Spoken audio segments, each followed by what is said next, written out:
તારીખ 27 એપ્રિલના દિવસે સુરત શહેરના વરાછા પોલીસ સ્ટેશન વિસ્તારમાં LH રોડ ઉપર એફિલ ટાવર પાસે SBI બેંક જો પહેલે માળા ઉપર આવે છે એમાં એક જો એ લૂંટના બનાવ બનેલા જોઈએ, જેમાં લગભગ જો 6 થી 7 જેટલા લૂંટારુઓ જો એ આપણા બંદૂકના અડીએ આવીને જો એ ત્યાં બેંકમાં લૂંટ કરી, જેમાં બેંકમાંથી 12 લાખ રૂપિયાના લૂંટ થઈ અને પેરેલલી જો ત્યાં જો એ जो व्हीकल जो वैन आवे છે, जो कैश वैन आवे છે, આમાં આયા જો એના કેશ જ્યારે બેંક में પહોંચ્યા 38 લાખ રૂપિયા જેટલા એના બી લૂંટીને જો લગભગ 50 લાખ રૂપિયાનો લૂંટ કરી આ બધા લોકો જો 3 વ્હીકલ્સ ઉપર 2 વ્હીલર ઉપર જો ત્યાંથી અલગ અલગ વિસ્તારમાં નીકળીને ત્યાંથી ભાગ્યા જો આમાં કુલ આ લોકો ઓલપાડ પાસે ગયા, ઓલપાડ પાસે જો વ્હીકલ છોડીને બસો દ્વારા જો આપણે બધા લોકો જો પહેલે સે પૂર્વ આયોજિત જો જગ્યા હતી કે અમે બધા હિંમતનગર આપણા બસ સ્ટેશન ઉપર બધા લોકો મળશે પોતપોતાના તરીકે અહીંયાથી ભાગ્યા પછી ત્યાં મળીને પછી અલગ અલગ વિસ્તારોમાં ત્યાંથી જો અલગ અલગ રાજ્યોમાં જો નીકળી ગયા જોઈએ. આ પ્રકારે જ્યારે બનાવ બના તાત્કાલિક જો એ પોલીસને જાણ થઈ અને પોલીસના ટીમો અલગ અલગ ટીમો જો સ્થાનિક પોલીસની ટીમ, ક્રાઇમ બ્રાન્ચના ટીમો બધા અલગ અલગ ટીમો બનાવીને જો એના જવાબ ઉપર લાગી ગઈ. કુલ 7 ઇન્સ્પેક્ટર અને 100 જેટલા લોકો ક્રાઇમ બ્રાન્ચના અને સાથોસાથ જો પૂરા ઝોન 1 जो टीम હતી જો આ ટીમો અલગ અલગ વિસ્તારોમાં જો લાગી. કુલ અમે લોકો જે તે વખતે જો તમામ જો પુરાવો મેળવ્યા બેંકમાંથી જો અમે ફૂટેજીસ મળ્યા જો આજુબાજુ મળ્યા કુલ 1000 જેટલા CCTV કેમેરાઓના ટીમો જો એના પૂરા જો સર્ચ કરી જો એના જો સ્ક્રુટની કરી જો અને એના હિસાબથી જો એવું અમે લોકો જો રૂટ ગાડી બધા જો નક્કી કર્યા અને પછી શહેરમાં આવેલ અમારા તમામ જેટલા બી કેમેરાઓ છે આ જો અમારા નેટવર્ક જે સુરત સિટીના જોઈએ એના ઉપરથી જો કેમેરામાં અમે લોકો જોયા જોઈએ તો એના બેક ટ્રેક કરતા ગયા જોઈએ અને બેક ટ્રેક કર્યા પછી એવું અમને જાણવા મળ્યા જોઈએ કે લગભગ 2 મહિનાથી આ ગેંગના ઘણા બધા મેમ્બર અહીંયા સુરતમાં જહાંગીરપુરાના જો ઉગત કેનાલ છે એના કેનાલ પાસે જો એક ભાડામાં મકાનમાં રાખીને લગભગ 2 મહિનાથી રહેતા હતા અને ત્યાં જો રેકીના કામગીરી કરવાના ઘણા વખત આ લોકો બેંક ગયા અને આ જો બેંકની સ્થિતિ એવી હતી કે ત્યાં હતા બધા કન્સ્ટ્રક્શનના કામ ચાલે છે જો જેના લીધે બંને બાજુ ખોદાણ થયેલા છે, બહુ ઓછા ટ્રાફિકવાળા વિસ્તાર છે જો જેના જરૂરત હોય આ લોકો જાય છે, બાકી કોઈ રૂટીન ટ્રાફિક બહુ જ્યાદા ત્યાં રહેતા નથી. તો આ લોકોએ એવી જગ્યા નક્કી કર્યા જોઈએ અને સાથોસાથ એવું પણ નક્કી કર્યા કે જો જ્યારે સૌથી વધારે પોલીસ બિઝી હોય ત્યારે આપણા જો આ લૂંટના અંજામ આપવાના જોઈએ. 27 એપ્રિલના દિવસ એવા હતા કે 26 એપ્રિલ મહાનગરપાલિકાની ચૂંટણી હતી, 28 એપ્રિલના દિવસે જો કાઉન્ટિંગ હતી તો બધા એને ખબર હતા કે સમગ્ર પોલીસ જો આપણા ઇલેક્શનમાં મોડી રાત તક આમાં બિઝી રહેવાની છે. નેક્સ્ટ ડે જો પોલીસના મૂવમેન્ટ થોડા ઓછા રહેશે જો ત્યારે આ લોકો જો પ્લાન કરે કે 27 એપ્રિલ જો અમે લોકો આ લૂંટ કરી છે અને એના પછી જો જ્યારે આ આરોપીઓનો અમે લોકો જો ટ્રેક કરવાના ચાલુ કર્યા ત્યારે એવા ખબર પડી કે જો જ્યાં આ લોકો રહેતા હતા જો એનાથી જો મકાનના માલિક હતા એના થોડા બહુ ડાઉટ થયા તો ત્યાંથી છોડીને વેડ રોડ પાસે જો બીજા મકાનો લઈ લીધા જોઈએ અને વેડ રોડ પાસે બીજા મકાનોમાં હતા જોઈએ અને પછી જો આ લૂંટનો અંજામ કર્યા પછી જ્યારે જો તપાસ થઈ, તપાસમાં તમામ અમે લોકોને જેટલા બી પુરાવા હતા જો CCTVના પુરાવા હોય, બીજા ઘણા બધા પુરાવા ભેગા કર્યા અને હ્યુમન ઇન્ટેલિજન્સ વગેરેનો ઉપયોગ કર્યા પછી જો એવું જાણવા મળેલ જોઈએ કે આ લોકો પાસે જો 3 વ્હીકલ હતી, એક વ્હીકલ તેલંગાણામાંથી ખરીદીને આ લોકો લઈ આવ્યા હતા જોઈએ અને ત્યાંથી ચલાવતા લઈ આવ્યા અને 2 મોટરસાઇકલ અહીંયા ચોરીના હતી જોઈએ અને એક ખડોદરાના ચોરી થઈ હતી અને બીજા 1 મહિના બધા ઘસી નાખી છે આ લોકો રજિસ્ટ્રેશન નંબર વગેરે જેના અમે FSLના મદદથી રજિસ્ટ્રેશન નંબર કઢાવીએ છીએ જોઈએ, ઇન્જન ચેચિસ નંબર, જેથી ખબર પડે ગાડીને ક્યાંને ગાડી હતી જોઈએ. અને પછી જો આ જો પૂરા આરોપીઓના જો મોડસ ઓપરેન્ડી એવું હતી જોઈએ કે આપના એક ગેંગ છે, હું આપને નટસેલ બતાવવા માંગીએ છીએ કેવી રીતે આ બધા જો પ્લાન બનાવ્યો જોઈએ. એક પૂરા આંતરરાજ્ય એક ગેંગ છે જેના મેઇન સરગના છે કુંદન ભગત જો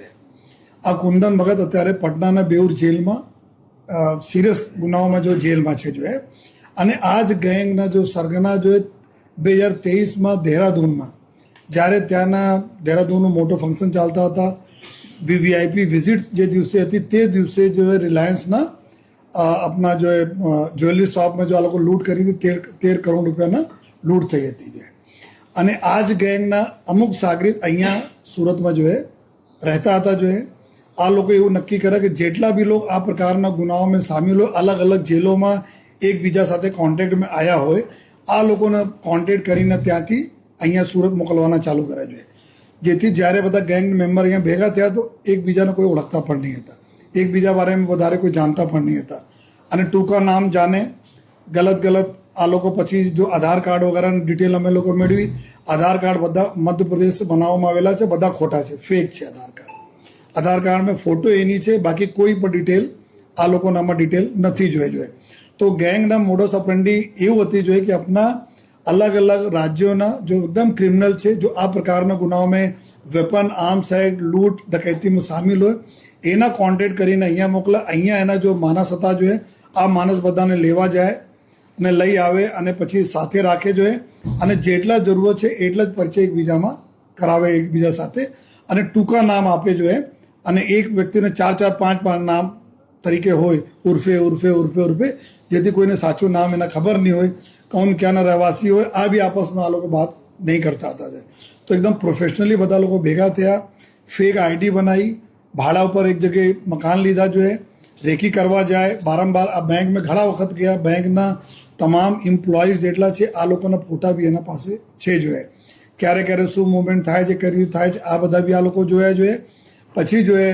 જ્યારે અહીંયા સર લૂંટ જ્યારે કરી જોઈએ લૂંટ કર્યા પછી જ્યારે ભાગે અહીંયાથી જો ટીમો અમારી જો અમારા સીસીટીવીને જો અમે ખંગાલા અને બીજા જો પુરાવાના આધારે જો ટીમ અમારી યુપી પહોંચી જોઈએ યુપીમાં આ રાયબરેલીમાં આ જો એક જે બે આરોપી પકડાય છે એક આરોપી છે શુભમ ઠાકુર અને એક બીજા છે વિકાસ સિંહ રાજપૂત જો શુભમ ઠાકુર છે આ આરોપી અહીંયા ક્રાઇમ કરવા માટે બેંક ડકૈતીમાં સામેલ હતા જોઈએ આ અહીંયા તો રાયબરેલીમાં એક દુકાન છે કાપડની દુકાન ચલાવે છે નાની દુકાન છે એની જોઈએ ત્યાં ગયા ત્યાંથી પછી જોઈએ એના ખબર હતી કે પોલીસ ટીમ પાછળ છે તુરંત જગ્યા ડેલી જગ્યાઓ ચેન્જ કરે તો રાયબરેલી 3 માણસ ગયા જોઈએ જો જેટલા બી 7 વ્યક્તિઓ જો લૂંટ કરવા આવ્યા હતા આમાં 3 લોકો રાયબરેલી ગયા જોઈએ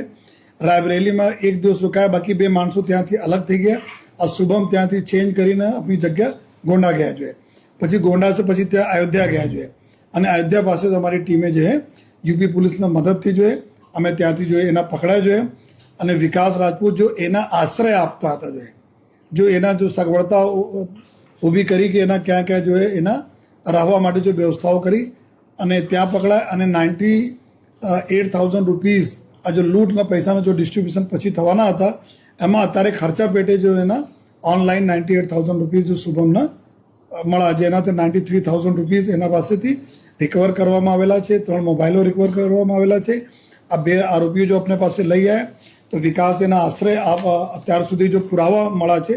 તપાસમાં એના આશ્રય આપવામાં અને પછી જો શુભમ છે શુભમના ઉપર 2 ગુનાઓ દાખલ થયેલા છે એક આર્મ્સ એક્ટના ગુના છે બીજા એના ઉપર જો બિહારમાં બ્રહ્મપુરા પોલીસ સ્ટેશનમાં મર્ડરના ગુના દાખલ થયેલા છે લૂંટ સાથે જોઈએ તો આ પ્રકારના આ ક્રિમિનલ છે અત્યાર સુધી અમે લોકોને બીજા બી કરીબ આના સિવાય જો 7 જેટલા બીજા આરોપીઓનો બી અમારા લોકોના તપાસમાં ખોલા છે જેના પાછળ અમારી ટીમ અલગ અલગ રાજ્યોમાં અમારી ટીમો અત્યારે કામ કરી રહી છે સ્થાનિક પોલીસના મદદથી જોઈએ અને